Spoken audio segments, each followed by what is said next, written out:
everyone. This is Miss Mann with your second demo today.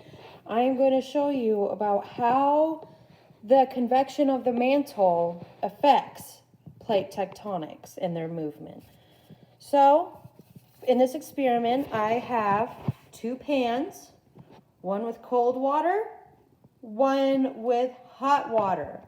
Inside each of the pans, I have pieces of paper that represent individual plates, individual tectonic plates, right? Because that's what tectonic plates are. It's just big pieces of landmass. So this is just going to be on a smaller scale.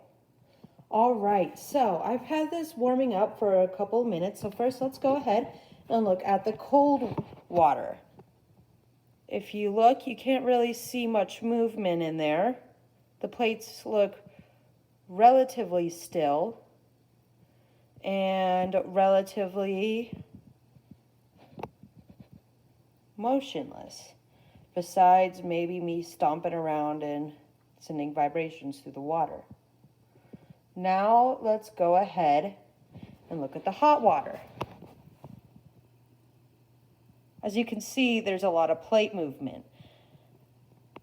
You can see plates going into each other, moving around, shifting, the bubbles disturb each plate.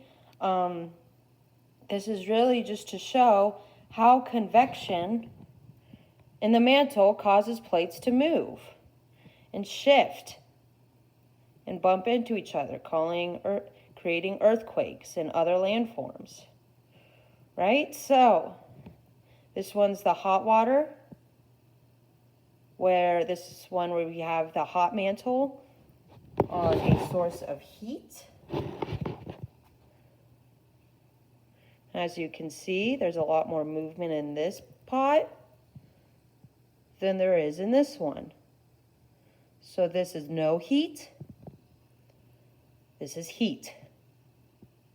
And of course it's not a lot, but in reality, do you really think that the plates move around a lot? No, the plates move around about the same rate as your fingernails grow. So yes, the movements are pretty subtle, but you could still see movement in there nevertheless. Whereas right here, everything is relatively still. So this is what a planet's tectonic plates look like when the core is not heated, right? When it does not have an inner core that is heated. This is the model of an inner core that is heated. All right, so now that the water got too hot, the plates are just swirling around, so I think this demo is over. I really appreciate you logging in and watching these videos. Hopefully this helped you understand the concept of how the plates, Earth's plates, interact with Earth's mantle, and how heat and the act of convection, right? Because that's what a stovetop is. It's just a way to get convection going in a pot, is compared to no convection, right? So if you need to know the driving force behind plate movement, it's heat and convection. Because down here is where the heat is the highest. That is where the pot makes contact with the stove. The water goes up because it is less dense. Remember in demo 1 about how the red water floated in the blue water? So the hot water rises, it cools down, and it sinks back down, gets reheated, and goes back up. And it's just basically a cycle like that. All right, so you should have watched 2 demos by now.